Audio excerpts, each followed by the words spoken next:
আসসালামু আলাইকুম। Access medical স্কুলের আজকের এই drugs and psychiatry third part লেকচারে আপনাদের সবাইকে স্বাগতম জানাচ্ছি। Just hold on for a second. I am taking just a few seconds more.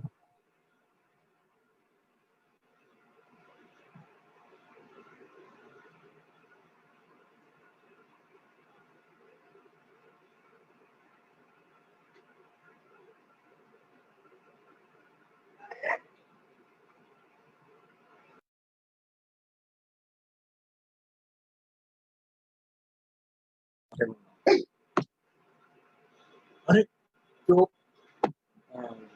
और उसको कैसे बैठ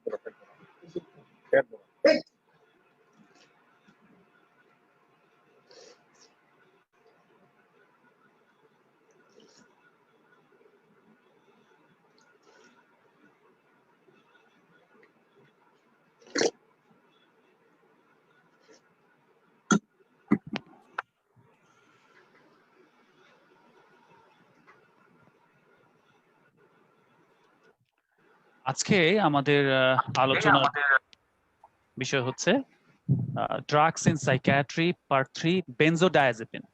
আমরা সরাসরি লেকচারে চলে যাচ্ছি।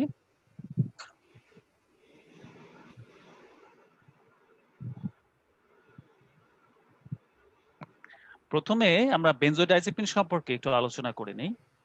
বেনজোডায়াজেপিন আমরা যদি সহজ কথায় বলি, একদম যেগুলো সাধারণ মানুষের কাছে যেই পারসেপশন বা খুব সহজ কথায় যদি মেডিকেল পার্সোনালদের কাছেও যে পারসেপশন হচ্ছে ঘুমের ওষুধ, হ্যাঁ, বা মানুষকে ঠান্ডা করার ওষুধ, খুব উত্তেজিত মানুষকে শীতল করা বা তার উত্তেজনা প্রশমনের ঔষধ।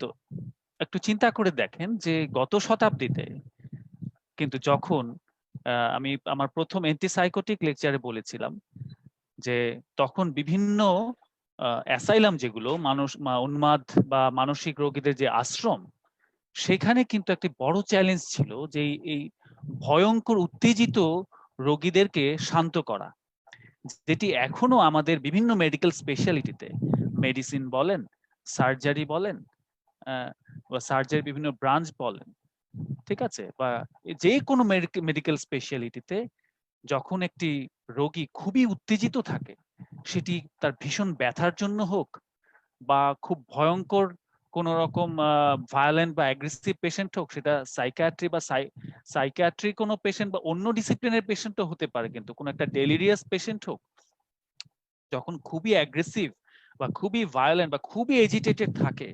তাদেরকে শান্ত করা একটি বড় চ্যালেঞ্জ। তো খেয়াল করেন যে আজকে কিন্তু বিশ্ব অ্যানেস্থেশিয়া দিবস। তো আপনারা চিন্তা করতে পারেন সেই ঊনবিংশ শতাব্দীতে যখন অ্যানেস্থেশিয়ার প্রচলন হয়েছিল, তখনও কিন্তু মানুষকে অজ্ঞান করে ফেলা হলো, সেখানে কোনো ওটার সাথে আরো কোনো অ্যাডজাঙ্ক্ট কোনো ড্রাগস কিন্তু তখনও আসেনি, বিশেষ করে বেনজোডায়াজেপিন। কিন্তু আজকের দিনে বেনজোডায়াজেপিন ছাড়া অ্যানেস্থেশিয়া কি চিন্তা করা যায়? অবশ্যই না। তো চিন্তা করে দেখেন তাহলে যে বিংশ শতাব্দীতে, মানে ঠিক গত শতাব্দীতে যখন এই ধরনের অপারেশন হচ্ছে, তখন বেনজোডায়াজেপিন ছিল না। মানসিক হাসপাতালগুলিতে উন্মাদ রোগীরা চিৎকার চেঁচামেচি হইচই করেই যাচ্ছে, শান্ত করার কোনো ব্যবস্থা নেই। ব্যবস্থা কি? এদেরকে মারধর করো, এদেরকে বেঁধে রাখো, মাথায় বাড়ি দাও, বা নানা রকম ব্রুটাল ভায়োলেন্ট বিভিন্ন পদ্ধতি, যেগুলোর মাধ্যমে তাদেরকে শান্ত করে রাখা হতো। তো সুতরাং একটি ব্লেসিং হিসেবে আসে এই বেনজোডায়াজেপিন, এবং এই বেনজোডায়াজেপিন যখন বাজারে আসে তখন দেখা যায় যে হঠাৎ করে এর বিক্রি অনেক বেড়ে যায়। এখনো কিন্তু বিশ্বে যদি 5টি ঔষধের নাম নেওয়া হয় যেগুলো বহুল বিক্রিত ঔষধ, তার মধ্যে একটি থাকবে বেনজোডায়াজেপিন। আমাদের বাংলাদেশের প্রেক্ষাপটেও তাই। যেমন যে আমরা অ্যান্টিসাইকোটিক বা অ্যান্টিডিপ্রেসেন্ট ড্রাগস গুলোর কথা বলেছিলাম, এগুলো মোর অর লেস বেশিরভাগ ক্ষেত্রে কোনো একজন সাইকিয়াট্রিস্ট দ্বারাই এটি প্রেসক্রাইবড হয়, কিন্তু বেনজোডায়াজেপিনের ক্ষেত্রে কিন্তু সেটি আর প্রযোজ্য নয়।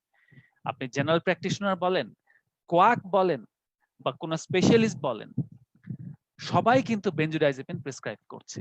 তো সুতরাং এটি খুবই গুরুত্বপূর্ণ একটি ঔষধ, এবং এটি সম্পর্কে আমাদের বেশ ভালোভাবে জানার প্রয়োজন রয়েছে। এর আরেকটি কারণ, যেহেতু এটি বহুল ব্যবহৃত একটি ঔষধ অ্যান্ড ওয়াইডলি প্রেসক্রাইবড একটি ঔষধ, এর কিন্তু মিসইউজ, অ্যাবিউজ বা আমরা যাই বলি না কেন সেটিও কিন্তু অনেক বেশি হয়। সুতরাং সেগুলো সম্পর্কে আমরা আলোচনা করব যে আমরা এই বেনজোডাইজেপিনস আমরা তো অবশ্যই যে কোনো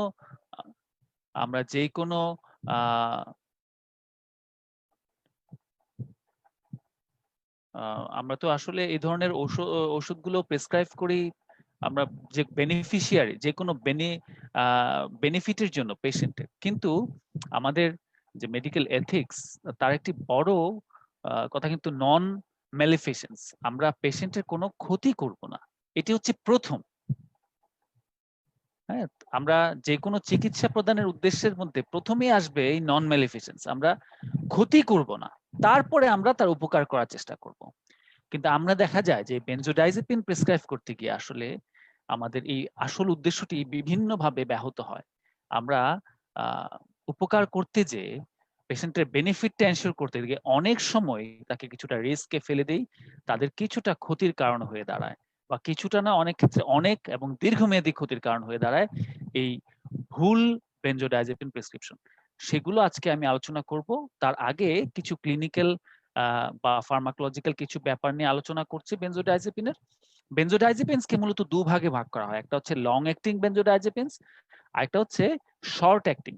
কখনো কখনো এই দুয়ের মাঝখানে আবার ইন্টারমিডিয়েট অ্যাক্টিং বলেও বলা হয়ে থাকে। যেমন লং অ্যাক্টিং বলা হচ্ছে সে সমস্ত বেনজোডাইজেপিনসকে যাদের হাফ লাইফ মোর দেন 12 আওয়ার্স, 12 ঘন্টার বেশি যে ধরনের বেনজোডাইজেপিনস আছে তাদেরকে বলা হচ্ছে লং অ্যাক্টিং, যেমন ডায়াজিপাম, ক্লোনাজিপাম, ক্লোর ডায়াজেপক্সাইড, অ্যালপ্রাজোলাম। ওই যে আমি বলেছিলাম এই ক্লোর ডায়াজেপক্সাইড এই ড্রাগসটি কিন্তু খুব বেশি আমাদের প্রচলিত না।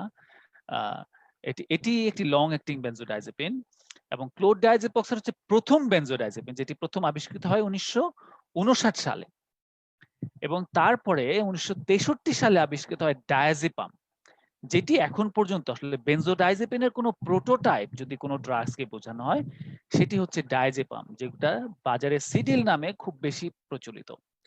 এছাড়া খুব ওয়াইডলি প্রেসক্রাইব ড্রাগস আরেকটি হচ্ছে ক্লোনাজিপাম, যেটি রিভোট্রিল, এপনিল বা নানা রকম নামে আমাদের বাজারে পাওয়া যায়, এবং অনেক এটার কয়েক রকমের ডোজ বাজারে পাওয়া যায় আপনারা জানেন, এবং এটি অনেকেই ওভার দ্য কাউন্টার হিসেবেও ব্যবহার করেন, যেটি আসলে কোনোভাবেই উচিত না। বাজারে কোনো একটা ওষুধের দোকানে গিয়ে আপনি বললেই আপনাকে দিয়ে দিচ্ছে, কিন্তু এটি কিন্তু এট দ্য সেম টাইম প্রচুর সাবস্টেন্স অ্যাবিউজ যারা করেন সেখানেও কিন্তু এই বেনজোডাইজেপিন সিঙ্গলি একটা অ্যাবিউজিং ড্রাগ হিসেবেও ব্যবহৃত হয়, আবার অন্য অন্য কিছু মিক্স ড্রাগ যারা পলিসাবস্টেন্স অ্যাবিউজার তারা কয়েক রকমের ড্রাগসকে মিলিয়ে একটি আরেকটা ড্রাগস তৈরি করে, সেটাকে বলা হয় ঝাক্কি। এটা সেই ড্রাগ অ্যাবিউজারদের কিছু কোড নেম থাকে, তো সেখানেও কিন্তু বেনজোডাইজেপিন খুব মানে থাকতেই হবে তাদের সেই ককটেল ড্রাগের মধ্যে। তো তারা কিন্তু এইভাবেই বেনজোডাইজেপিন গুলো বাজারের যে কোনো দোকান থেকে কালেক্ট করে, যদিও আমাদের আইন সেক্ষেত্রে খুব বেশি প্রয়োগ হচ্ছে না। আরেকটা হচ্ছে শর্ট অ্যাক্টিং বেনজোডাইজেপিন, অর্থাৎ যে ধরনের ড্রাগের শর্ট হাফ লাইফ, অর্থাৎ half life less than 12 hours, অর্থাৎ 12 ঘন্টার কম যে সমস্ত ড্রাগের হাফ লাইফ সেগুলো হচ্ছে শর্ট অ্যাক্টিং, যেমন লোরাজেপাম, টেমাজেপাম, মিডাজোলাম, ফ্লুরাজেপাম। আমরা লোরাজেপাম এটি লজিকেম নামে পাওয়া যায় আমরা জানি। মিডাজোলাম খুবই প্রচলিত, বিশেষ করে মেডিসিনের বিভিন্ন ওয়ার্ডে বা আমাদের জেনারেল প্র্যাকটিশনারদের প্রেসক্রিপশনে। ফ্লুরাজেপাম এটিও একটি শর্ট অ্যাক্টিং বেনজোডাইজেপিন। টেমাজেপাম এটি বাংলাদেশে পাওয়া যায় না। ফ্লুরাজিপাম এটিও খুব এটি স্লিপাম নামে পাওয়া যায় ক্যাপসুল হিসেবে। মিডাজোলাম আমরা তো এটি জানি মাইলাম নামে পাওয়া যায়। হ্যাঁ, তো এই যে টেমাজিপামটি পাওয়া যায় সুতরাং ট্রেড নেম আর বলছি না। ফ্লুরাজিপাম এটি 15 মিলিগ্রাম 30 মিলিগ্রাম এই ডোজে পাওয়া যায়। মিডাজোলাম 7.5 15 এই ডোজে পাওয়া যায়। লোরাজিপাম 1 মিলিগ্রাম এটা এই ডোজে বাজারে পাওয়া যায় লজিকাম নামে। তো শর্ট অ্যাক্টিং বেনজোডাইজেপিন যাদের হাফ লাইফ 12 ঘন্টার কম। এখন এইখানেই হচ্ছে একটি পার্থক্য, এই যে শর্ট অ্যাক্টিং বা লং অ্যাক্টিং বলছি এটাকে আবার কেউ কেউ কোনোভাবে ভাগ করেছে। যেমন লং অ্যাক্টিং যেগুলো ডায়াজেপাম, ক্লোনাজেপাম, হ্যাঁ, বা ক্লোর ডায়াজেপক্সাইড, এদের হাফ লাইফ আসলে কিন্তু 20 ঘন্টার চেয়েও বেশি, এবং কতক্ষণ বলা হয় 20 ঘন্টা থেকে 100 ঘন্টা পর্যন্ত হতে পারে। তো সুতরাং এটি একটি অনেক ব্যবধান, কোথায় 20 ঘন্টা কোথায় 100 ঘন্টা। আবার যেমন অ্যালপ্রাজোলাম, এদের হাফ লাইফ হচ্ছে 15 ঘন্টা থেকে 30 ঘন্টা। এখন এই যে দেখেন আমরা 12 ঘন্টাকে যদি কাট আউট মার্স ধরি, তাহলে কিন্তু আমরা দেখা যাচ্ছে অ্যালপ্রাজোলাম ছাড়া ওই ডায়াজেপাম, ক্লোনাজেপাম, ক্লোরডায়াজেপাম সবগুলির কিন্তু আসলে 20 ঘন্টার বেশি। আবার শর্ট অ্যাক্টিং এই লোরাজেপাম, ফ্লুরাজেপাম, মিডাজোলাম এদের আসলে যদিও আমরা বলছি লেস দেন 12 আওয়ার্স, কিন্তু আসলে এদের হাফ লাইফ আরো কম, মানে লেস দেন 6 আওয়ার্স। তাহলে এই 6 আওয়ার্স থেকে 20 আওয়ার্স পর্যন্ত এই যে একটা গ্যাপ দেখা যাচ্ছে, যেদেরকে আমরা কি শর্ট অ্যাক্টিং এ ফেলবো নাকি লং অ্যাক্টিং এ ফেলবো। তো এই কনফিউশনের কারণে এই কিছু ড্রাগসকে বলা হয় ইন্টারমিডিয়েট অ্যাক্টিং। ঠিক আছে, যেমন এর মধ্যে সেভাবে আমরা অ্যালপ্রাজোলামকে ফেলতে পারি। অ্যালপ্রাজোলাম এই জন্য এটি কোথাও কোনো কোনো বইতে লং অ্যাক্টিং হিসাবে আছে, আবার কোনো কোনো বইতে এটি ইন্টারমিডিয়েট অ্যাক্টিং হিসাবে আছে। সাথে আরেকটি ড্রাগস আমাদের বাজারে বহুল প্রচলিত, বাংলাদেশের বাজারে কিন্তু টেক্সট বইগুলোতে খুব একটা রেফারেন্স নাই, সেটা হচ্ছে ব্রোমাজেপাম। এগুলো আসলে ডায়াজেপামেরই বিভিন্ন মেটাবোলাইট। যেমন একটি আছে অক্সাজেপাম, এটাকে অনেক সময় বলা হয় ইন্টারমিডিয়েট অ্যাক্টিং। এগুলো বেনজোডাইজেপিন, বিশেষ করে ডায়াজেপামের এক ধরনের মেটাবোলাইট। তো এই যে ইন্টারমিডিয়েট অ্যাক্টিং বলছে আমরা ব্রোমাজেপামকে, এটিও কিন্তু এই টেনিল, লেক্সোটানিল বিভিন্ন নামে পাওয়া যায়, আমাদের বেশ ভালোই কিন্তু এটি ব্যবহৃত হয়। আমরা পরের স্লাইডে যাচ্ছি যে আসলে বেনজোডাইজেপিনের অ্যাকশন গুলো কি। এনজিওলাইটিক অ্যাকশন মানে এনজিওলাইসিস করে, যে কোনো টেনশন এনজাইটিকে এটি রিডিউস করে। সিডেটিভ হিপনোটিক অর্থাৎ এরা ঘুম তৈরি করে, অর্থাৎ induces sleep and maintain the sleep, অর্থাৎ ঘুমকে নিয়ে আসে এবং ঘুমকে কন্টিনিউ করে। মাসেল রিল্যাক্সেন্ট, হ্যাঁ, যে কোনো মাসেল পেইন বা যাদের ব্যাক পেইন আছে বা বিভিন্ন মাস্কুলোস্কেলেটাল যে প্রবলেম, সেখানে কিন্তু বেনজোডাইজেপিন ব্যবহৃত হয়। এবং আমরা যখন এই যে অ্যানেস্থেসিয়া যেটি বললাম যে আজকে যেহেতু ওয়ার্ল্ড অ্যানেস্থেসিয়া ডে, তো অ্যানেস্থেসিয়াতেও কিন্তু মাসেল রিল্যাক্সেন্ট হিসেবে বেনজোডাইজেপিনের রোল আছে। অ্যান্টিকনভালসেন্ট অর্থাৎ খিঁচুনি প্রতিরোধক ওষুধ হিসেবে কিন্তু বেনজোডাইজেপিনের রোল আছে। অ্যামনেস্টিক অর্থাৎ স্মৃতি মানে ভ্রষ্টকারী বা স্মৃতি ভুলিয়ে দেয়। আমরা কিন্তু ওই যে অ্যানেস্থেসিয়া ড্রাগসে যে আমরা বেনজোডাইজেপিনসকে ব্যবহার করছি, সেখানে কিন্তু আরেকটি ভূমিকা হচ্ছে এই অ্যামনেস্টিক রোলের কারণে বেনজোডাইজেপিন ব্যবহার করেন। এই যে অ্যানেস্থেসিয়া প্রসিডিউর, কাটাকাটি হচ্ছে, নানা রকম কিছু হচ্ছে, অর্থাৎ আমরা জেনারেল অ্যানেস্থেসিয়া দিচ্ছি, পাশাপাশি এই স্মৃতিগুলো যাতে আমরা মেমোরি থেকে ফেলে দিতে পারি, যার কারণে এই অ্যামনেস্টিক রোলের কারণেও কিন্তু বেনজোডাইজেপিন ব্যবহৃত হয়। এবার আমি স্পেসিফিক মানে ডিজিজ বা ডিসঅর্ডার অনুযায়ী ইন্ডিকেশন গুলো বলছি। যেমন ইনসমনিয়া, সেটি প্রাইমারি ইনসমনিয়া হোক বা অন্য কোনো সেকেন্ডারি অন্য কোনো ডিজিজ ইনডিউসড ইনসমনিয়া হোক, যাদের ঘুমের সমস্যা, ঘুম আসে না বা ঘুম আসলে দ্রুত ভেঙে যায় বা ঘুম বারে বারে ভেঙে যায়। ঠিক আছে, বিভিন্ন ধরনের ইনসমনিয়া আছে, আমরা জানি ইনিশিয়াল ইনসমনিয়া, টার্মিনাল ইনসমনিয়া। তো অর্থাৎ কিছু ঘুম আছে যেগুলো আসতে দেরি হয়, বিছানায় শুয়েছে ঘুম আসছে না, এপাশ ওপাশ এপাশ ওপাশ করছে, অনেকক্ষণ পরে ঘুম আসলো, একবার এসে গেলে ঘুমটি আবার অনেকক্ষণ যাবত চলে, এটাকে বলে ইনিশিয়াল ইনসমনিয়া। আরেকটা হচ্ছে টার্মিনাল ইনসমনিয়া, অর্থাৎ ঘুম আসলে ঘুম আসে কিন্তু সেটি কিছুক্ষণ কয়েক ঘন্টা পরে ভেঙে যায়, ভেঙে গেলে আর ঘুম আসতে চায় না। ঠিক আছে, আবার কিছু স্লিপ ডিস্টারবেন্স আছে, ফ্র্যাগমেন্টেড স্লিপ, অর্থাৎ এই এক ঘুম আসলো 1 ঘন্টা পর ভেঙে গেল, আবার আসলো, আবার আধা ঘন্টা পর ভেঙে গেল, আবার আসলো, আবার 1 ঘন্টা পর ভেঙে গেল। এই ধরনের অ্যামনেসিয়া, এই ধরনের ইনসমনিয়াতে কিন্তু আমাদের বেনজোডাইজেপিন ব্যবহৃত হয়। বিভিন্ন অ্যাংজাইটি ডিসঅর্ডার, হ্যাঁ, যে কোনো অ্যাংজাইটি ডিসঅর্ডার, সেটা জেনারেলাইজড অ্যাংজাইটি ডিসঅর্ডার হোক, প্যানিক ডিসঅর্ডার, বিভিন্ন রকম phobia, specific phobia, social phobia, এবং এছাড়া আরো নানা রকমের যে অ্যাংজাইটি ডিসঅর্ডারস গুলো আছে, অ্যাগোরাফোবিয়া, সমস্ত অ্যাংজাইটি ডিসঅর্ডারসে কিন্তু বেনজোডাইজেপিন ব্যবহৃত হয়। বাইপোলার ডিসঅর্ডারস, আমাদের যে আমরা জানি বাইপোলার ডিসঅর্ডারস, বাইপোলার 1, 2 বা এছাড়া আরো অনেক রকমের ক্লাসিফিকেশন আছে বাইপোলার ডিসঅর্ডার। যে বাইপোলার ডিসঅর্ডারে যখন ম্যানিয়া থাকে, অর্থাৎ খুবই উত্তেজিত অবস্থা, আবেগের এক বিস্ফোরণ বলা যেতে পারে, যখন তাদের ডিক্রিজড নিড ফর স্লিপ, তাদের একদমই ঘুমাতে চায় না বা বলে যে ঘুমের দরকারই নাই এবং প্রচন্ড উত্তেজিত এজিটেটেড থাকে, তখন সেই এজিটেশন বা সেই এক্সাইটমেন্টকে কুল ডাউন করার জন্য বেনজোডাইজেপিন ব্যবহৃত হয়। বাইপোলারের যে আরেকটি পোল ডিপ্রেশন, সেই ডিপ্রেশনও কিন্তু ইনসমনিয়া দেখা দেয়, সেখানেও কিন্তু বেনজোডাইজেপিন ব্যবহৃত হয়। ক্যাটাটোনিয়া, এটাকে বলে একটা একটা কন্ডিশন যেখানে আমরা বিভিন্ন রকম ফিচার দেখতে পাই, ঠিক আছে?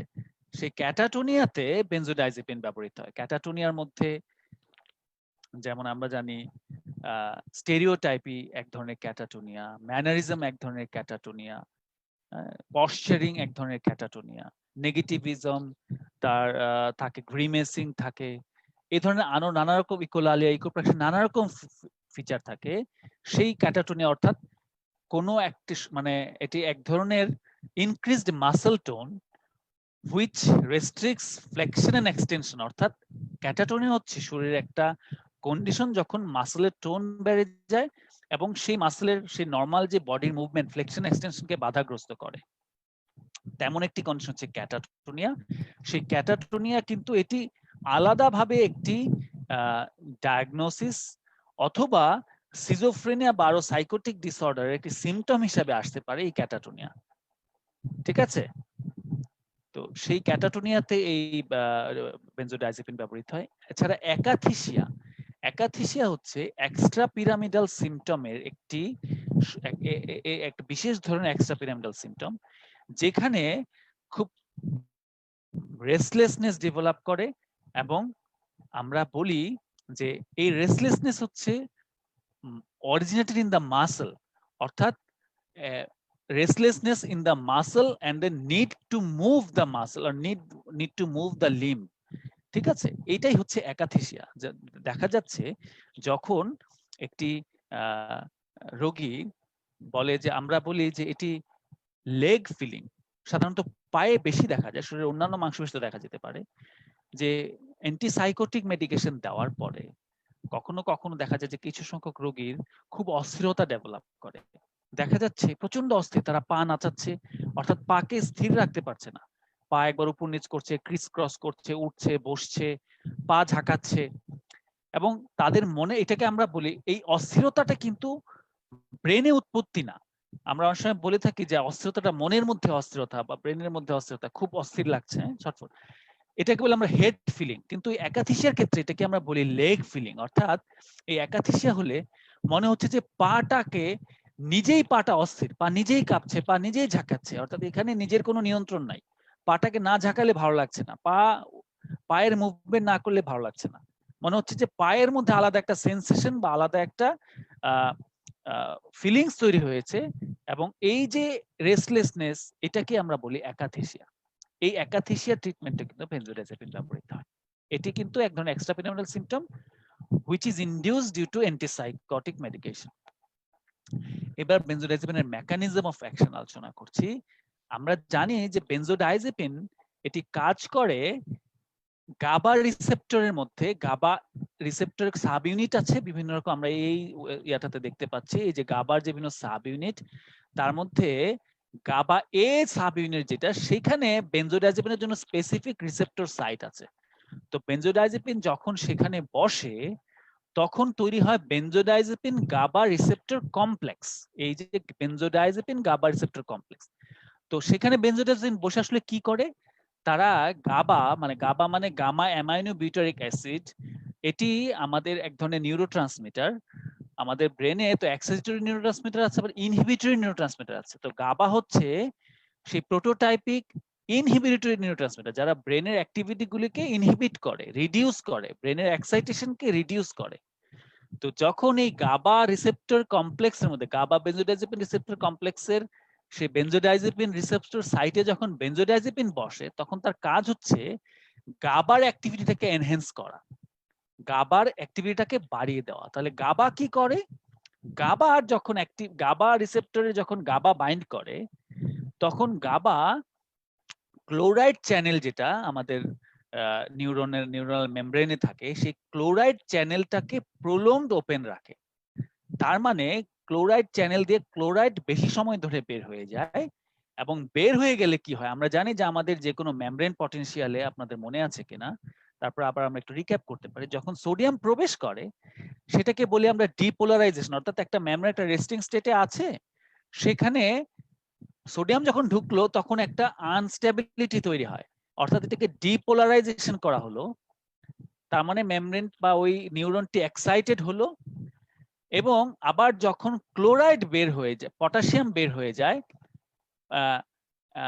অথবা ক্লোরাইড যখন বের হয়ে যায়, এই যে এক্সেসিভ সোডিয়াম ঢুকলো এটাকে কাউন্টার করার জন্য সেই ক্লোরাইড বের হয়ে গেলে হাইপার পোলারাইজেশন হয়, অর্থাৎ এই এর মাধ্যমে একটি মেমব্রেন সেটি আরো রেস্টিং স্টেটে চলে যায়। ঠিক আছে, অর্থাৎ নরমালি একটি পোলারাইজ স্টেটে থাকলো, ডিপোলারাইজড হলো যখন সোডিয়াম ঢুকলো ডিপোলারাইজেশন, তারপর যখন পটাশিয়াম বের হয়ে গেল হলো রিপোলারাইজেশন, এরপর যখন ক্লোরাইড যদি বের হয়ে যায় তাহলে তাহলে আমরা দেখব যে ক্লোরাইডের ট্রান্সমিশন যখন বাড়বে তখন এটি মানে হাইপার পোলারাইজেশন হয়। ঠিক আছে, তো হাইপার পোলারাইজেশন হওয়া মানে সেই অ্যাক্টিভিটিকে আরো রিডিউস করে দেওয়া, যে কোনো নিউরোনাল সেলের ফায়ারিং আরো কমে যায়। তো এই কাজটা করে গাবা, অর্থাৎ গাবা যখন একটা গাবা রিসেপ্টরের সাথে যখন গাবা নিউরোট্রান্সমিটার বাইন্ড করে তখন they induce hyperpolarization of the neuron, অর্থাৎ হুইচ রেজাল্টস ইন, অর্থাৎ যেটা করে যে সেই সেলের নিউরোনাল ফায়ারিংটাকে কমিয়ে দেয়। ক্লোরাইড চ্যানেলটা ওপেন রাখে, ক্লোরাইড প্রবেশ করে এবং হাইপার পোলারাইজেশন হয়। ঠিক আছে, তো এই হাইপার পোলারাইজেশনের জন্য যে কোনো নিউরোনাল এক্সাইটমেন্ট কমে বা নিউরোনাল ফায়ারিংটি কমে, যার কারণে যে কোনো আমাদের শরীরে যে কোনো রকমের এক্সাইটমেন্ট, যে কোনো রকম হাইপার এক্সাইটেবল স্টেট গুলো কমে আসে, যেমন মাসেল স্টিফনেস বা মাসেল রিজিডিটি। এটা কি মাসেলের একটা হাইপার এক্সাইটেবল একটা স্টেট। আমরা যখন সেখানে যখন গাবা রিসেপ্টর কাজ করবে, গাবা নিউরোট্রান্সমিটার যখন গাবা রিসেপ্টর যখন অ্যাক্টিভেটেড হবে তখন সেখানে হাইপার পোলারাইজেশন হবে এবং সেল ফায়ারিং কমবে, মাসেল রিল্যাক্স করবে। ঠিক আছে, তো তেমনি ব্রেনেও যখন এই যে ম্যানিয়া বলি, ইনসমনিয়া বলি, যে কোনো এজিটেশন বলি, তার মানে ব্রেনের যে নিউরোনাল সেলগুলো সেইগুলো অনেক বেশি এক্সাইটেড। তো সেই এক্সাইটমেন্টকে ডাউন করার জন্য আমাদের একটা হাইপার পোলারাইজেশন স্টেট তৈরি করতে হবে যাতে নিউরোনাল ফায়ারিংটি কমে, এবং এই hyper polarization is induced by opening of the chloride channel and এই ক্লোরাইড চ্যানেল কিভাবে কাজ করে সেটি হচ্ছে সে যখন গাবা যখন অ্যাক্টিভ হয়, যখন গাবা সেই গাবা রিসেপ্টর সাইটে যখন বাইন্ড করে। এখন এই বেনজোডাইজেপিনের কাজটা হচ্ছে এই গাবার অ্যাক্টিভিটিটাকে আরো এনহ্যান্স করা, তার মানে আরো হাইপার পোলারাইজেশন করা, তার মানে যে কোনো একটি নিউরোনাল সেলকে আরো কুল এন্ড কাম ডাউন করে ফেলা, তার সেল ফায়ারিং কে আরো কমিয়ে দেওয়া, এটাই হচ্ছে গাবার মেকানিজম অফ অ্যাকশন। আমরা এখানে দেখতে পাচ্ছি যে আমরা এখানে দেখতে পাচ্ছি এই সেলটিতে দেখেন যে নরমালি ক্লোরাইড যখন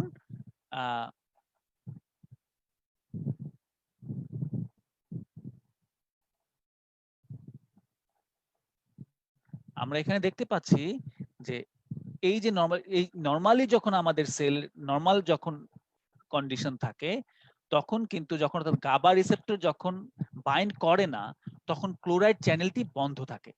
এই ছবিটি দেখতে একটু অসুবিধা বা বুঝতে অসুবিধা হতে পারে, তারপর আমি একটু জাস্ট বুঝিয়ে বলছি, আপনারা একটু মনোযোগ দিয়ে শুনবেন। যখন এখানে গাবা বাইন্ড করলো তখন ক্লোরাইড চ্যানেলটি ওপেন হলো, অর্থাৎ আমরা এই যে লাল দাগ দেখতে পাচ্ছি ক্লোরাইড ঢোকা শুরু হলো, ক্লোরাইড সেলে ঢুকছে। ঠিক আছে, অর্থাৎ এখানে আরো বেশি নেগেটিভিটি ইনসাইড দ্য সেল, সুতরাং এটি নরমালি আরো বেশি হাইপার পোলারাইজড হচ্ছে। ঠিক আছে,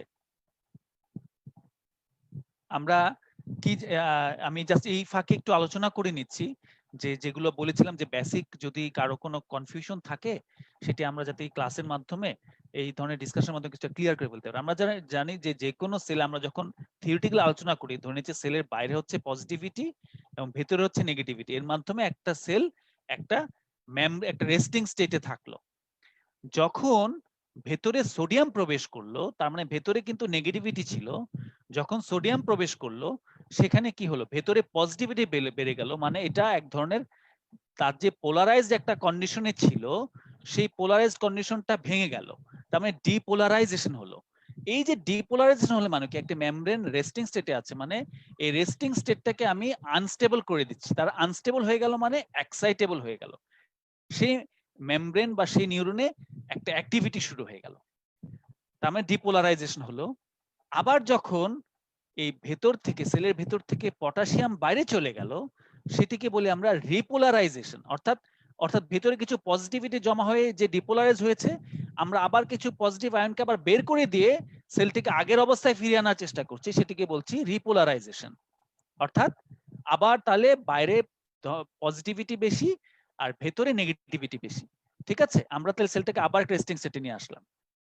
তার মানে আবার সে পোলারাইজড স্টেটে চলে গেল বা রেস্টিং স্টেটে চলে গেল।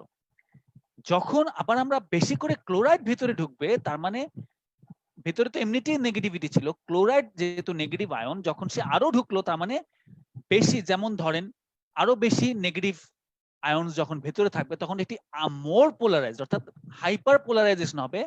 অর্থাৎ সেই সেল লেস এক্সাইটেবল, মানে আরো কুল ডাউন হয়ে যাবে, আরো কাম ডাউন হয়ে যাবে। তো আমরা যখন এই যে গাবা বাইন্ড করলো, কিছুটা ক্লোরাইড প্রবেশ করে, দেখেন এখানে আমরা জাস্ট গ্রাফিক্যালি বুঝাচ্ছি, এখানে দুটি আয়ন দেওয়া হতো, আমরা কিছু সংখ্যক আরো মোর নেগেটিভ আয়ন ভেতরে ঢুকলো, তার মানে সেলটা একটা হাইপার পোলারাইজ স্টেটে গেছে, মানে সেলটা কুল এন্ড কাম ডাউন করলো।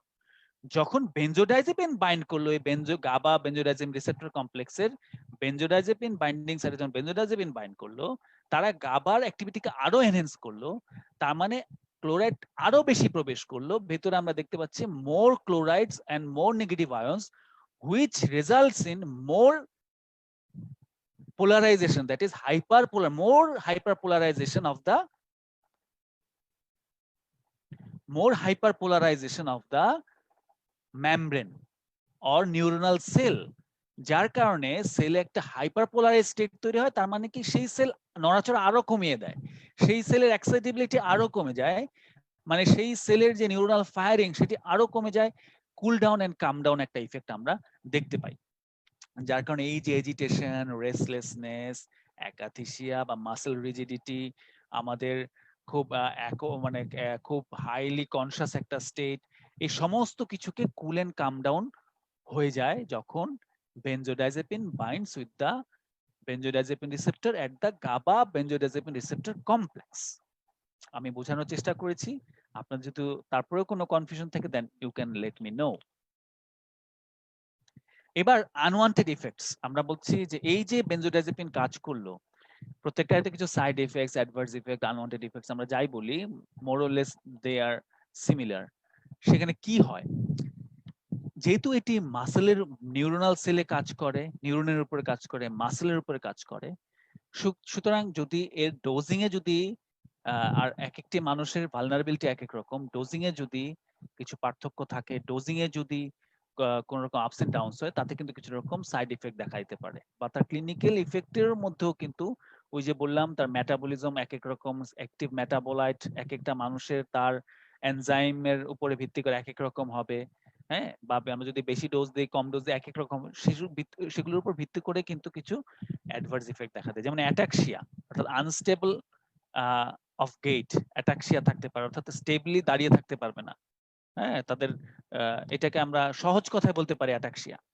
ড্রাউজিনেস, আমরা জানি যে আমাদের যে কনসাস, আমরা যখন প্রপারলি কনসাস থাকি এটা একটা স্টেট, কিন্তু যখন আমরা বেনজোডাইজেপিন দিচ্ছি সেই কনসাসনেস লেভেলে কিন্তু কিছু চেঞ্জ হতে পারে, যেমন তারা ঘুম তৈরি করে। এখন এই ঘুম তৈরি করে কি হয়, আমাদের কনসাসনেস লেভেলকে কমিয়ে বা নামিয়ে এনে রিডিউস করে ঘুম তৈরি করে। এখন দেখা যাচ্ছে এখানে যদি এটি ইউনিফর্মলি না হয় তাহলে কিন্তু এগুলো ঘুম আসলো না, কিন্তু সে ড্রাউজি অর্থাৎ পুরোপুরি কনসাসও না, কিছুটা ওরিয়েন্টেশনের সমস্যা হচ্ছে। ফলস অর্থাৎ দেখা গেল যে পড়ে যাওয়া, কিছুটা কনসাসনেস লসের কারণে হতে পারে, কিছুটা ডিসওরিয়েন্টেশন বা এই ড্রাউজনেসের কারণে হতে পারে, সাধারণত বয়স্ক লোকদের ক্ষেত্রে এটি দেখা যায়। কনফিউশন অর্থাৎ আমরা কনফিউশনের বাংলা কি করব, কনফিউশনের বাংলা কি করা যেতে পারে, মানে দ্বিধান্বিত। অর্থাৎ এটাও কিন্তু আসলে আমাদের যে লেভেল অফ কনসাসনেসের একটা স্টেট, একটা মানুষ তো যেমন ফুললি অ্যাওয়্যার অর কনসাস থেকে একদম অজ্ঞান বা আনকনসাস বা কোমা, এই স্টেপস গুলোতে যখন যায় তখন ওদের ধাপে ধাপে যেতে থাকে। অর্থাৎ প্রথমে সে ফুললি কনসাস, তারপর যখন তার কনসাসনেস লেভেল যখন কমতে থাকে তখন কিছুটা ড্রাউজিনেস, ডিসওরিয়েন্টেশন, কনফিউশন, এবং কমতে কমতে একটা সময় সে আনকনসাস বা সম্পূর্ণ কোমাতে চলে যায়। তো সেই confusions about the awareness about the surroundings, সে কোথায় আছে, তার চারপাশে কারা আছে, এখন কি দিন না রাত, এই ধরনের নিয়ে তার সন্দেহ বা কিছুটা দ্বিধা তৈরি হয়। অ্যামনেশিয়া বা লস অফ মেমোরি, এই অ্যামনেশিয়াটি সাধারণত বেনজোডাইজেপিনস এর ক্ষেত্রে, আবারও বলে নিচ্ছি, এইগুলি হয় কখন, যখন বেশি ডোজে ব্যবহার করা হয় অথবা বয়স্ক মানুষদের ক্ষেত্রে যাদের ভালনারেবিলিটি বেশি তাদের ক্ষেত্রে। সেই অ্যামনেশিয়াটি সাধারণত অ্যান্টেরোগ্রেড অ্যামনেশিয়া, অর্থাৎ যখন ওষুধটি খেলো এরপর থেকে সামনের দিকে সে ভুলে যাচ্ছে, ঠিক আছে, অ্যান্টেরোগ্রেড অ্যামনেশিয়া। এবং আমরা increased risk of dementia, dementia আমরা জানি যে এটি একটি নিউরোকগনিটিভ ডিসঅর্ডার এবং এটি ক্রনিক কন্ডিশন। কিছু স্টাডি বলছে যে বয়স্ক লোকদের ক্ষেত্রে যদি আমরা দীর্ঘ সময়ে বেনজোডাইজেপিন চালাই, মোর দেন 3 মান্থস, তাহলে কিন্তু এই বেনজোডাইজেপিনের কারণে তাদের ডিমেনশিয়া হওয়ার ঝুঁকি বেশি থাকবে। আরেকটি হচ্ছে রিলিজ অফ অ্যাগ্রেশন। আমরা কিন্তু অ্যাগ্রেশন বা একটি এজিটেশন, এই যে অতিরিক্ত উত্তেজনা অবস্থাকে কমিয়ে রাখার জন্য বেনজোডাইজেপিন ব্যবহার করি, কিন্তু প্যারাডক্সিক্যালি কিন্তু বেনজোডাইজেপিন আবার মানুষের অ্যাগ্রেশনকে বাড়িয়েও দিতে পারে। কিভাবে সেটি? ওই যে বললাম রিলিজ অফ অ্যাগ্রেশন কিভাবে করে, এটা কিন্তু একটি প্যারাডক্স, তাই না, যে আমরা বেনজোডাইজেপিন ব্যবহার করছি অ্যাগ্রেশন কমানোর জন্য, আবার এই বেনজোডাইজেপিন আবার অ্যাগ্রেশনকে বাড়িয়ে দিচ্ছে। এর কারণ হচ্ছে যে আমাদের যে ডিসিশন মেকিং বা আমরা যে আমাদের যে জাজমেন্ট, এই সারাউন্ডিংস বুঝে আমি কিন্তু অফিসে গিয়ে ক্লাসে গিয়ে আমার বসের সামনে গিয়ে শুধু শুধু চিৎকার চেঁচামেচি করবো না। কারণ কেন? আমার একটা জাজমেন্ট আছে, আমি জানি যে আমি যদি বসের সামনে চেঁচামেচি করি বা আমি ক্লাসে গিয়ে চেঁচামেচি করি, এর কারণে আমার অনেক বড় ক্ষতি হয়ে যেতে পারে, আমার চাকরি চলে যেতে পারে, টিচাররা আমাকে অনেক নেগেটিভ এফেক্ট হতে পারে, আমার একাডেমিক ক্যারিয়ার ক্ষতিগ্রস্ত হতে পারে। কিন্তু যখন বেনজোডাইজেপিন দেওয়া হচ্ছে, ওই যে বললাম যে এটা তো আসলে নিউরো ইনহিবিটরি ইফেক্ট করে, অর্থাৎ আমাদের নিউরো যে কোনো অ্যাক্টিভ স্টেটকে তারা ইনহিবিট করে।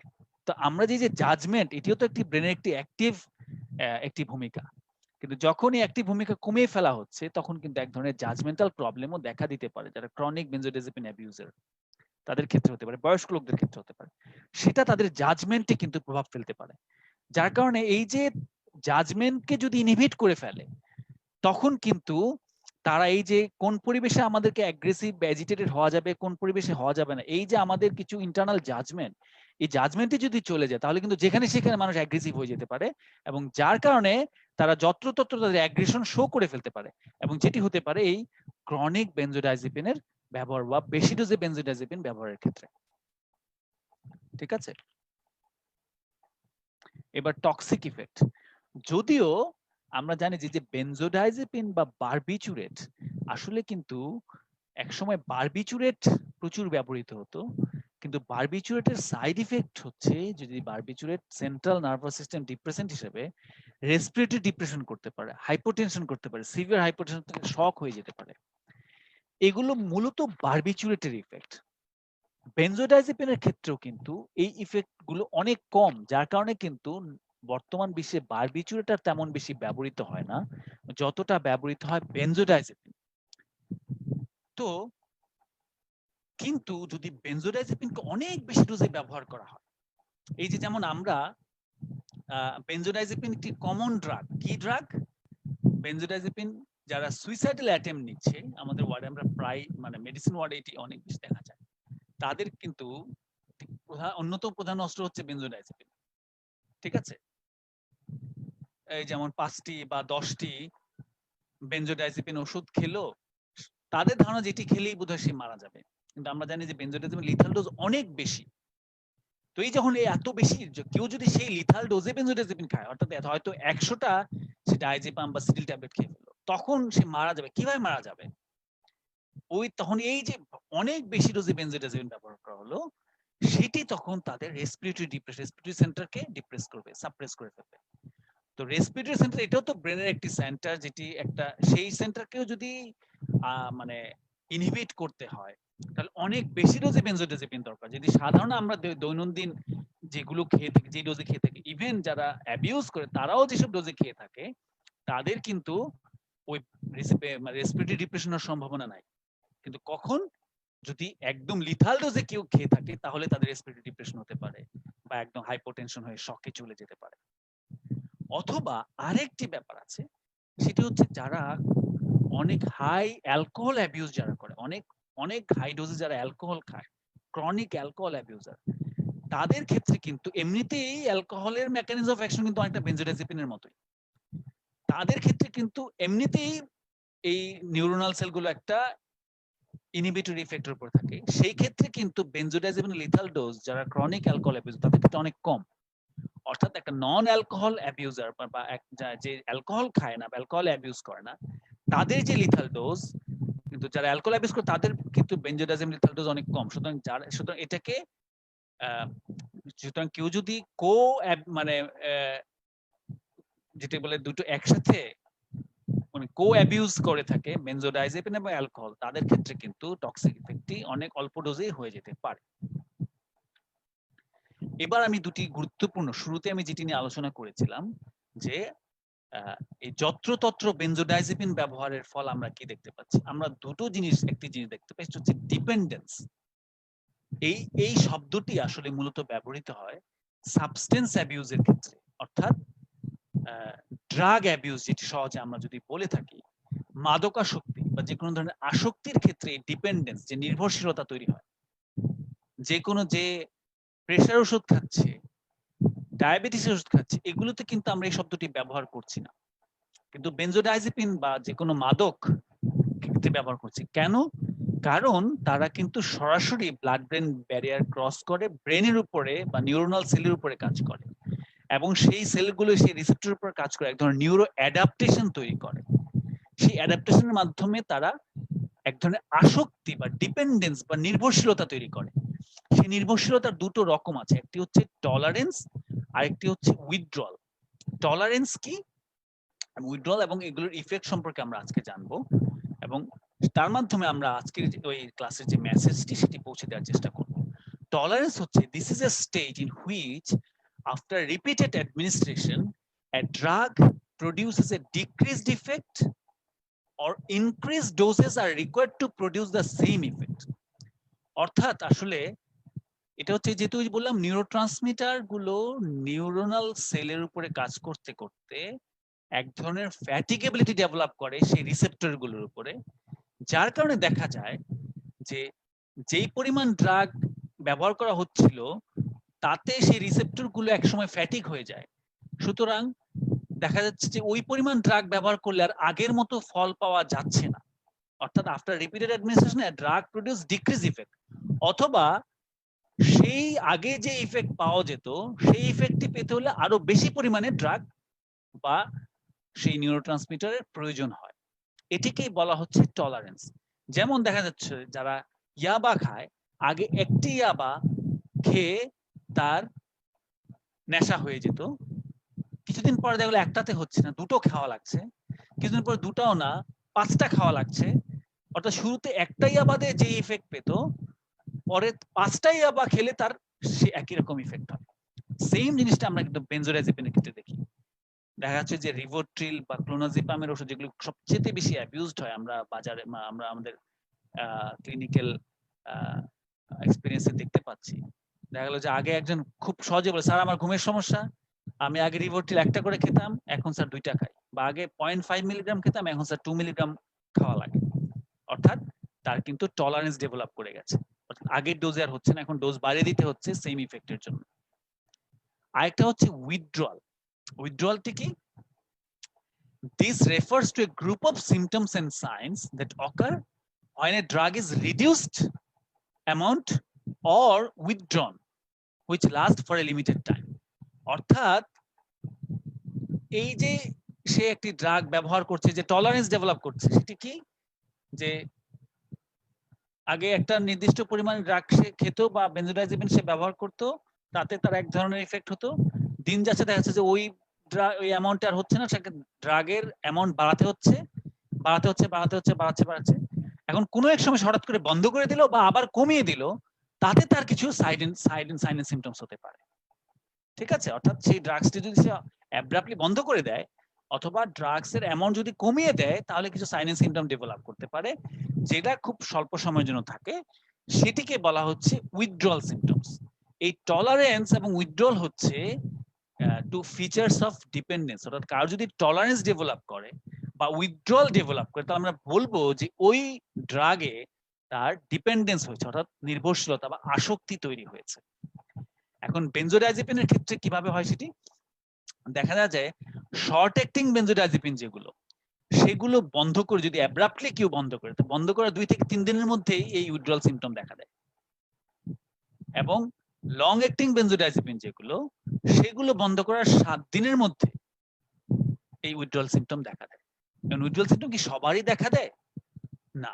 ওই যে বললাম যে আসলে এটি কিন্তু নিউরো অ্যাডাপ্টেশন। এখন আমাদের ব্রেনের গঠন এক এক মানুষের এক রকম, এক এক মানুষের নিউরোনাল স্ট্রাকচার এক রকম, এক এক মানুষের সাসেপ্টিবিলিটি এক রকম, এক মানুষের সেই বেনজোডাইজেপিনকে মেটাবলাইজ করা, সেই বেনজোডাইজেপিনকে মেটাবলাইজ করার জন্য যে লিভার এনজাইমস সেগুলোর ঘনত্ব, এক একটি মানুষের গঠন, তার জেনেটিক স্ট্রাকচার তার এক এক রকম।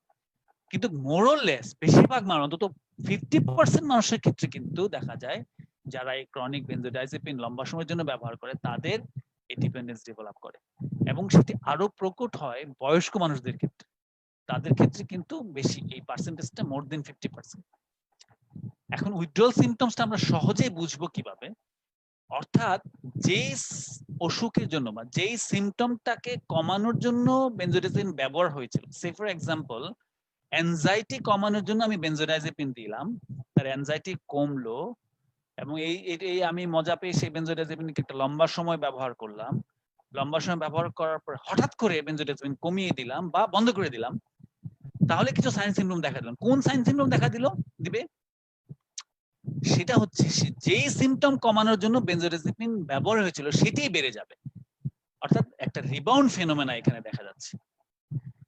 তার মানে আমি যদি অ্যাংজাইটি কমানোর জন্য বেনজোডাইজেপিন ব্যবহার করি এবং একসময় বন্ধ করে দিই হঠাৎ করে, তাহলে সেই অ্যাংজাইটি আবার ব্যাপক আকারে ফিরে আসবে। অর্থাৎ withdrawal symptoms can mimic sign and symptoms of the underlying disorders. ঠিক আছে, যেমন ইনসমনিয়া, ঘুমের জন্য আমি বেনজোডাইজেপিন দিচ্ছি, বেনজোডাইজেপিন খেলে আমার ঘুম হয়, আগে একটা খেলে ঘুম হতো, 7 দিন পরে 2টো লাগছে, 1 মাস পরে 3টা খেলে এখন ঘুম হচ্ছে ভালো, যে আমি আবার কমিয়ে দিলাম বা বন্ধ করে দিলাম আবার আমার ইনসমনিয়া ফিরে আসলো। অর্থাৎ এটি হচ্ছে সেই রিবাউন্ড ফেনোমেনা বা উইথড্রল ইফেক্ট এই বেনজোডাইজেপিনের ক্ষেত্রে। ঠিক আছে, এখন এই সেই উইথড্রল সিমটম কি কি হতে পারে? এই যে বললাম, মূলত আগের স্লাইডে যদি বললাম আমাদের সহজে মনে রাখার জন্য, যে withdrawal symptoms can mimic sign and symptoms of the underlying disorder. যেই ডিসঅর্ডারকে মিটিগেট করার জন্য আমরা বেনজোডাইজেপিন ব্যবহার করেছিলাম, সেই বেনজোডাইজেপিনকে যদি আমরা উইথড্র করে ফেলি, তাহলে সেই অরিজিনাল ডিসঅর্ডারের সিমটমগুলি আবার ফিরে আসবে এবং বেশিরভাগ ক্ষেত্রে আরো বেশি আকারে ফিরে আসে। যেমন অ্যাপ্রিহেনশন, অ্যাংজাইটি, ইনসমনিয়া হতে পারে, ট্রেমর হতে পারে, নওশিয়া হতে পারে, পারসেপচুয়াল ডিস্টারবেন্স হতে পারে। ওই যে বললাম যে আমাদের যখন খুব এজিটেটেড থাকি তখন আমাদের বিভিন্ন রকম পারসেপচুয়াল ডিস্টারবেন্স হয়, ইলিউশন হতে পারে, হ্যালুসিনেশন হতে পারে। এখন সেগুলোকে আমরা কমিয়ে রাখার জন্য বেনজোডাইজেপিন দিয়েছিলাম, কিন্তু যখন সেই বেনজোডাইজেপিনকে আমরা উইথড্র করে ফেলছি, উইথড্রল ইফেক্ট দেখা দিচ্ছে, আবার সেই ধরনের পারসেপচুয়াল ডিস্টারবেন্স কিন্তু হতে পারে। আমরা এই যে বললাম যে ডিপ্রেশন এবং সুইসাইডাল থিঙ্কিং, আমরা জানি যে ডিপ্রেশনে বেনজোডাইজেপিনের রোল আছে, বা সুইসাইডাল থিঙ্কিংটা কি খুব হাইপার এক্সাইটেবল এজিটেটেড একটা স্টেটে কিন্তু এই ধরনের সুইসাইডাল থিঙ্কিং হতে পারে, সেগুলো কিন্তু উইথড্রল ইফেক্টে আসতে পারে। এপিলেপটিক সিজার্স, এটি আসলে অনেক বেশি ডোজে বেনজোডাইজেপিন যদি লম্বা সময়ের জন্য ব্যবহার করা হয়। যেমন আমরা জানি যে অ্যান্টি এপিলেপটিক ড্রাগ হিসেবে কিন্তু বেনজোডাইজেপিনের ব্যবহার রয়েছে, যেমন ক্লোনাজিপাম কিন্তু রেজিস্টার্ড অ্যান্টি এপিলেপটিক ড্রাগ। বা আমরা জানি যখন যখন আমরা সিজারের ক্ষেত্রে যখন কোনোভাবেই সেই সিজারের ক্ষেত্রে কিন্তু বেনজোডাইজেপিন ব্যবহৃত হয়। তো সেই আবার ওই যে বললাম, তাহলে উইথড্রলে কি হতে পারে, সেই সিজার আবার ফিরে আসতে পারে।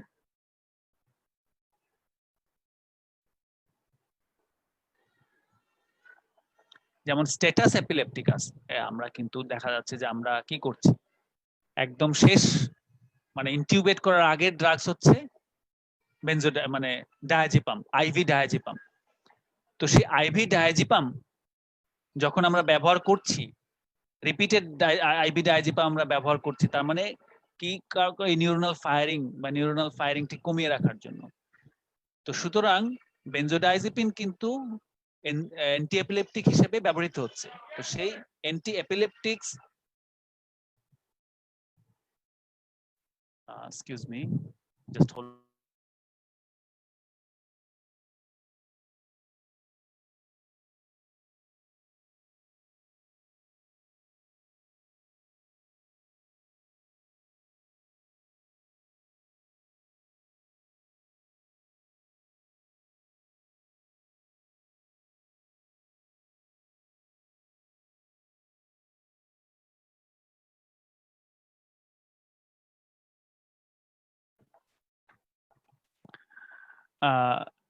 কিন্তু এটি খুব কমন না, কারণ হচ্ছে যে আমাদের নরমালি যে ডোজে আমরা বেনজোডিয়াজেপিনকে সাধারণত ব্যবহার করি, সেই ডোজে আসলে যদি উইথড্রল হয় আসলে এপিলেপটিক সিজার হবে না। কিন্তু ওই যে বললাম, যারা মাদকাসক্ত তারা তাদের ককটেল ড্রাগসে যখন বেনজোডিয়াজেপিন ব্যবহার করে, অনেক সময় তো অনেক হাই ডোজে ব্যবহার করে, দেখা যাচ্ছে তারা পলিড্রাগ অ্যাবিউজার, অ্যালকোহল খাচ্ছে অনেক বেশি পরিমাণে, আরো অনেক ড্রাগস খাচ্ছে, সেখানের মধ্যে বেশি পরিমাণে বেনজোডাইজেপিন যারা দেয় তো মুঠি মুঠি দেয়, তো তাদের ক্ষেত্রে কিন্তু এই ধরনের ঝুঁকিগুলো বেশি।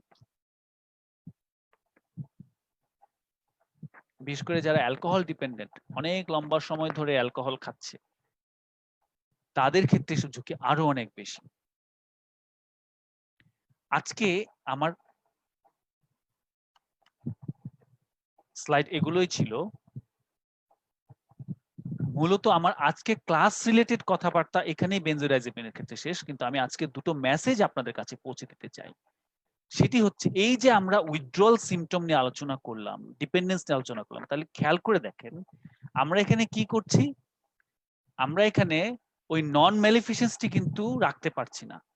আমরা কিন্তু এই এখন আমি আমার ক্লিনিক্যাল এক্সপিরিয়েন্সটি শেয়ার করব। যারা আমার ক্লাসটি শুনছেন বা ভবিষ্যতে শুনবেন তাদের ক্ষেত্রে এটি আমার একটি মেসেজ পৌঁছে দেয়।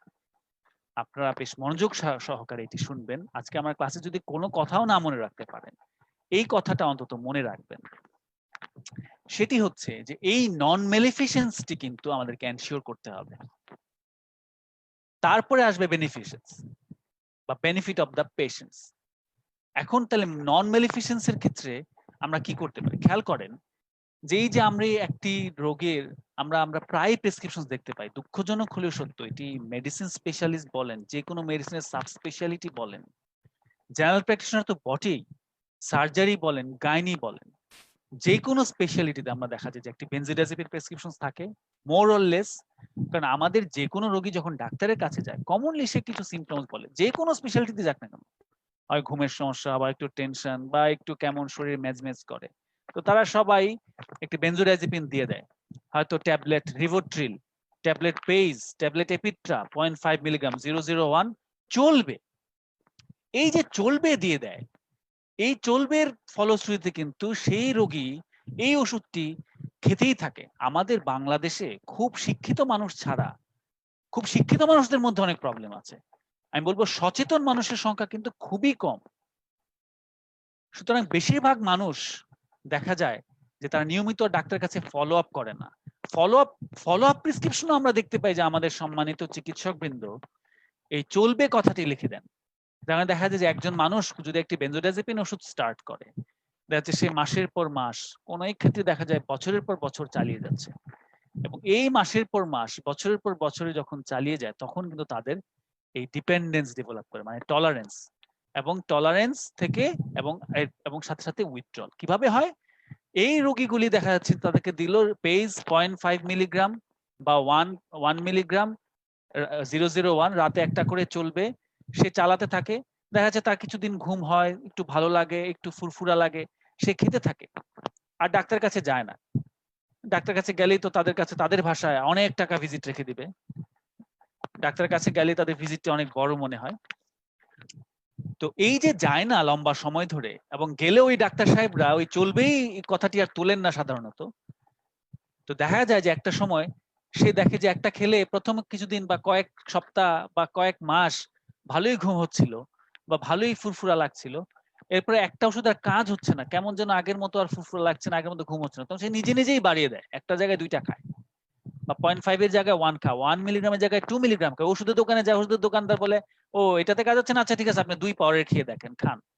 তো তখন দেখা গেলো যে 2 মিলিগ্রাম খাওয়া শুরু করে দেয়, তখন দেখে যে হ্যাঁ আবার ঘুম হচ্ছে, আবার ভালো লাগছে। কিছুদিন পর যে 2 মিলিগ্রামের হচ্ছে না, তখন একটা জায়গায় 2টা খায় 2 মিলিগ্রাম। এভাবে দেখা যায় আমরা অনেক পেশেন্ট পাই যারা 2 মিলিগ্রাম ট্যাবলেট ক্লোনাজিপাম কয়েকটা করে খাচ্ছে কয়েক বছর ধরে। তার মানে তাদের টলারেন্স ডেভেলপ করে গেছে। তো এই তারাই যখন একদিন ওষুধ বন্ধ করবে, দুদিন ওষুধ বন্ধ করবে, দেখা যাচ্ছে আবার অ্যাংজাইটি হচ্ছে, আবার তীব্র ঘুমের সমস্যা হচ্ছে, আবার এক্সাইটেবল এজিটেটেড হয়ে যাচ্ছে, রাগারাগি করছে, বাসায় ঝামেলা করছে। তখন মনে হবে যে না, শরীরে ব্যথা করছে, শরীরের মাসল স্টিফ হয়ে আছে, শরীরে নানা রকম ডিসকমফোর্ট লাগছে। তখন তারা ওই 2-1 দিন বন্ধ রেখে বলবে না না না এই ওষুধ ছাড়া তো আমার থাকা যাবে না, আবার সেই ওষুধ খাওয়া শুরু করবে, আগের ডোজে খাওয়া শুরু করবে। অর্থাৎ তাদের উইথড্রল ডেভেলপ করবে। অর্থাৎ আমি কিন্তু তাকে টলারেন্ট, তাকে ডিপেন্ডেন্ট করে দিলাম সেই ওষুধটির প্রতি। এটি কিন্তু কমপ্লিটলি আমাদের মেডিকেল এথিক্স এর পরিপন্থী। খেয়াল করেন, আমি কিন্তু এখানে তার কিছু সিমটমের জন্য আমি দিয়েছিলাম, কিন্তু আমরা জানি যে বেনজোডাইজেপিন ড্রাগসটাই হচ্ছে যে বললাম তারা নিউরো অ্যাডাপ্টেশন করে, সুতরাং এদেরকে আমাদেরকে দিতে হবে short period of time, not for long. যে কোনো বেনিফিট, ইনসমনিয়াই হোক, তার অ্যাংজাইটি হোক, কারণ অ্যাংজাইটি হোক, ডিপ্রেশন হোক, ইনসমনিয়া, তার একমাত্র ওষুধ তো বেনজোডাইজেপিন না। বেনজোডাইজেপিন খুব সীমিত সময়ের মধ্যে খুব চমৎকার একটি ইফেক্ট নিয়ে আসবে, কিন্তু তার প্রাথমিক অন্যান্য কারণগুলোকে আমাদের ট্রিট করতে হবে, অ্যাড্রেস করতে হবে। এবং আমরা সেই জন্য বেনজোডাইজেপিনকে আমরা রাখবো অল্প সময়ের জন্য। যে সিমটম নিয়ে আসুক না, সেটা অ্যাংজাইটি হোক, ডিপ্রেশন হোক, যে কোনো হাইপার এক্সাইটেবল স্টেট হোক, ইনসমনিয়া হোক, আমাদের সুতরাং আমাদের রুল অফ ল হচ্ছে, মানে যেটা বলবো যে আমাদের এখনকার ক্লিনিক্যাল কনসেনসাস হচ্ছে যে will never continue benzodiazepine more than 4 weeks. ঠিক আছে, আমরা বেনজোডাইজেপিনকে আমরা কখনোই 4 সপ্তাহের বেশি চালাবো না। এবং আমরা এই যে 4 সপ্তাহ, কোনো পেশেন্ট যদি এর বেশি লম্বা সময় পেয়ে থাকে, তাহলে তো আমাদের বেনজোডাইজেপিন, যেমন আমি যদি দেখি যে 6 মাস যাবত কেউ খাচ্ছে, তাহলে আমরা কি তাকে চালিয়ে যাবো আজীবনের জন্য? নিশ্চয়ই না। তাহলে আমাদের কি করতে হবে? আমাদের তাহলে সেটাকে ট্যাপার করে, তাহলে আমাদেরকে সেই বেনজোডাইজেপিন বন্ধ করতে হবে। আমি যদি হঠাৎ করে বন্ধ করি তাহলে তো তার উইথড্রল সিমটম হবে। তাহলে কিভাবে বন্ধ করব? সেই বন্ধ করব আমরা ট্যাপারিং ডোজ, আস্তে আস্তে আস্তে আস্তে বন্ধ করব, গ্র্যাজুয়ালি ট্যাপার করে করে ড্রাগটি বন্ধ করব। অর্থাৎ হঠাৎ করে বন্ধ করলে কিন্তু উইথড্রল হবে। তাহলে ট্যাপারটা কিভাবে করব? এটিরও কিন্তু পদ্ধতি আছে। সেটি হচ্ছে যে সেটি আবার আমাদের লম্বা সময় ধরে করতে হবে, আমাদেরকে ধৈর্য ধরে এই ব্যবস্থাটি করতে হবে, নাহলে কিন্তু আমাদের রোগীদের ভোগান্তি বাড়বেই। সেটি আমরা আমাদের সেখানেও কনসেনসাস হচ্ছে যে আমরা সপ্তাহে 25% এর বেশি কমাবো না।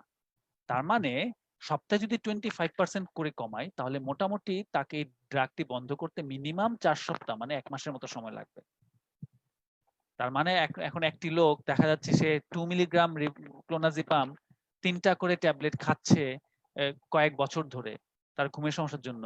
এখন আমাদেরকে তো কমাতে হবে। যখন আমরা কমাবো, ওই যে তখনই ট্যাপারি করে সে, তার মানে সে প্রতিদিন 6 মিলিগ্রাম খাচ্ছে। তার এই ড্রাগস যদি আমি হঠাৎ করে বন্ধ করি, তাহলে তার সেই সাইড ইফেক্ট গুলো, সেই উইথড্রল ইফেক্ট দেখা দিবে। সেই উইথড্রল ইফেক্টটাকে নিয়ন্ত্রণে রাখার জন্য আমাদেরকে প্রতি সপ্তাহে তাহলে 1.5 মিলিগ্রাম করে কমিয়ে কমিয়ে 4 সপ্তাহ, মানে 1 মাসে কি আমি এটাকে বন্ধ করতে পারি। তাহলে তার উইথড্রল ইফেক্টটা হবে ভেরি মিনিমাম। এবং এটা যদি গ্র্যাজুয়ালি ট্যাপার করছি, সেটি তার খুব একটা তার লাইফস্টাইল বা তার ফিজিক্যাল কন্ডিশনের উপরে খুব বেশি অ্যাডভার্স ইফেক্ট ফেলবে না। এটি হচ্ছে একটি মেসেজ। অর্থাৎ আমরা নন মেলিফিসেন্সটিকে নিশ্চিত করব, বেনজোডাইজেপিন 4 সপ্তাহ বেশি প্রেসক্রাইব করব না। এই যে বেনজোডাইজেপিন চলবে, এটি আমরা বন্ধ করব। আমরা নির্দিষ্ট সময় উল্লেখ করে দিব, 1 সপ্তাহ হতে পারে, 2 সপ্তাহ হতে পারে, 3 সপ্তাহ হতে পারে, সর্বোচ্চ 4 সপ্তাহ হতে পারে, এর বেশি আমরা যাব না। আর কোন রোগী যদি অনেক দিন বেনজোডাইজেপিন পেয়ে আসে, তাহলে তাকে আমরা তার আসল কারণটিকে ট্রিট করব। অ্যাট দ্য সেম টাইম বেনজোডাইজেপিনকে আমরা রিডিউস করে করে আমরা ট্যাপার করে বন্ধ করব লম্বা সময় ধরে, অর্থাৎ over the 4 weeks at least. ঠিক আছে, এটি একটি মেসেজ। আরেকটি মেসেজ হচ্ছে, এটা শুধুমাত্র যারা এখন ইন্টার্ন অবস্থায় আছেন বা যারা জুনিয়র ফিজিশিয়ানস তাদের জন্য আমার এই বক্তব্য। সেটা হচ্ছে যে আমাদের ওয়ার্ড গুলোতে যারা জেনারেল প্র্যাকটিশনার হিসেবে কাজ করেন বা বিভিন্ন ক্লিনিকে ডিউটি করেন, মেডিকেল কলেজগুলোতে ইন্টার্ন হিসেবে বা ট্রেনি হিসেবে কাজ করছেন, অনেক সময় আমরা ডায়াজিপাম ইনজেকশনকে আইএম হিসাবে দিয়ে থাকি। এটিও আসলে আমরা জাস্ট অফ দ্য টপিক বলবো না, কিন্তু আজকে আমার আলোচনার মধ্যে ছিল, তারপর আমি জিনিসটা আলোচনা করে নিচ্ছি।